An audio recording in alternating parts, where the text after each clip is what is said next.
Welcome to Mind Flows. Today, we'll show you how to link your boards from one to another. So let's get going.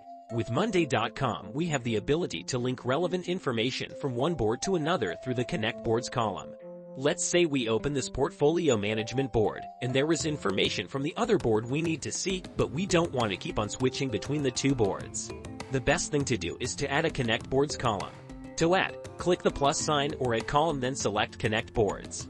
Select the boards you wanted to connect to the current board. Make sure to tick this box to create a two-way connection between the boards. Then click Connect Boards. Once boards were connected successfully, this message will prompt with the option of letting you create a mirror column. This will help reflect information from the board connected, creating more visibility and control. You can also choose to do this procedure later on. Now that we have a Connect Boards column here, let's try to connect this item to one of the items from the Project Request and Approvals board. Now, let's try to add a mirror column so we can display several information right on this board. This is how useful mirror columns are.